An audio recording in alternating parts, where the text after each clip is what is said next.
تو عبداللہ بن مبارک فرماتے ہیں فرض حج کر لیا، نفل کرنے جا رہا تھا، 300 دینار پاس تھے، میں پہنچ گیا کوفے تک، وہاں سے جا کر کے کچھ سامان خریدنا تھا، احرام خریدنا تھا، ضرورت کی چیزیں، دوست بھی ساتھ تھے، کہتے ہیں یار میرے جلدی تھک گئے، خریداری کر کے وہ چلے گئے، میں شام تک رکا، بڑا تھک گیا تو سوچا اتنی لمبی چوڑی خریداری کی ہے تو جھیل تھی پاس، میں نے کہا وہاں جا کے ذرا ٹھنڈی ہوا لیتا ہوں، کہتے میں اس طرف گیا، رات کا اندھیرا تھا، مری ہوئی بھینس پڑی تھی، یہ کچھ 700-800 سال پہلے کی بات عرض کر رہا ہوں، کہتے ہیں مری ہوئی بھینس پڑی تھی، ایک عورت کالے برقعے میں نقاب پوش آئی اور اس بی بی نے مری ہوئی بھینس کا خنجر سے گوشت کاٹا، تھیلے میں ڈالا اور دوڑی،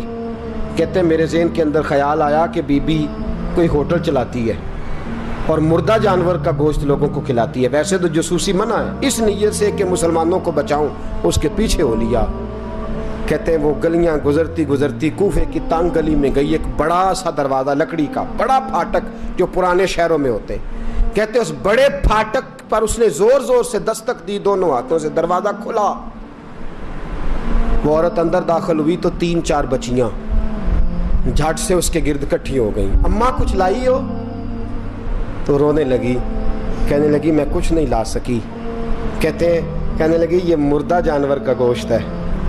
اور حضور نے فرمایا جب مرنے لگو تو مردار کھا کے بھی جان بچا لو، اب میں دیکھتی ہوں تم سے کھڑا نہیں ہوا جاتا، نہ کھاؤ گی تو گر پڑو گی، یہ مردہ ہی ہے پکا لو، کہتے ہیں اگلے لفظ اس عورت نے کہے تو میں باہر کھڑا چیخنے لگا، وہ کہنے لگی ہم سید زادیاں ہیں، صدقہ زکوٰۃ کھا نہیں سکتی، اور سب روگاں دا روگ محمد، جس دا نام غریبی، کنڈ ولا کے لنگ جاندے سب دوست یار قریبی، سید ہیں، صدقہ زکوٰۃ یہ مردار کھا کے گزارا کرو، کہتے ہیں پھر اس عورت نے 4 بیٹیوں کو سینے سے لگایا، کہنے لگی تمہارا باپ زندہ ہوتا تو یہ دن نہ، سید بھی اور یتیم بھی اور مسکین بھی، پھر وہ روئیں، حضرت عبداللہ بن مبارک کہتے ہیں زور زور سے دروازے پہ دستک دی، بی بی باہر آئی، کون ہے؟ تو میں نے کہا میں عبداللہ بن مبارک ہوں، محدث ہوں، زمانہ مجھے جانتا ہے، میرے شاگردوں کی لسٹ بڑی لمبی ہے، کہنے لگی اچھا تو؟ کہنے لگا یہ 300 دینار ہیں، تو مہربانی کرے تو رکھ لے، چلے اپنا کام کریں ہم جانے ہمارا، کہتے میں نے زمین پہ گھٹنے ٹیک کے نا تو سید زادی کے آگے ہاتھ باندھ دیے، میں نے کہا میں نوکر ہوں تم اولاد ہو، میں خادم ہوں تم نسل ہو، مہربانی کرو،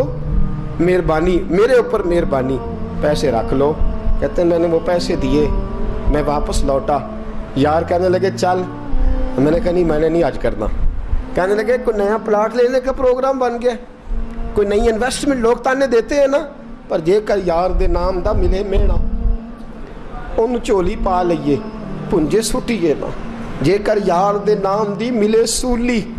چھوٹا چھوٹ لئیے پشانٹیے نا، کہتے ہیں میں نے کہا یار جیسے تمہاری مرضی سمجھ لو، یہ میرا راز ہے میں بتاتا نہیں، فرماتے ہیں لوگ حج کرنے چلے گئے، میں وطن آ گیا، 6 ماہ کے بعد قافلے لوٹے، جاگ کے سننا ذرا بات، میرے نبی نے فرمایا تو میرے امتی کی پریشانی دور کر، اللہ کامل حج کا ثواب دے گا، فرمایا میرے حبیب علیہ السلام کی امتی حضرت عبداللہ بن مبارک فرماتے میں آیا حج کر کے، حاجی آئے تو میں بڑی حسرت کے ساتھ، میں گھر میں روتا تھا، سوچتا تھا آج وہ مینا میں ہوں گے، آج وہ مزدلفہ عرفات میں ہوں گے، آج وہ لوگ جمرات کی رمی کر رہے ہوں گے، میں تڑپ کے سوچتا تھا آج در رسول کی حاضری دے رہے ہوں گے، کہتے میں روتا تھا، جب حاجی لوٹے 6 ماہ کے بعد تو حاضری دینے گیا، ملنے گیا، پہلا دروازہ کھولا حاجی صاحب نے، میں نے کہا مبارک ہو، کہتے ہیں میں نے مبارک دی ذرا سنیے گا، کہتے ہیں وہ حاجی مجھے ڈانٹنے لگے، کہنے لگے چھوڑ یار اتنا بڑا آدمی ہو کے تو غلط بات کرتا ہے، میں نے کہا کیا ہوا؟ کہنے لگے تو نے ہمیں کہا کہ جانا نہیں، اور پھر ہم مینا میں آوازیں دیتے رہے تو بات ہی نہیں سنتا تھا،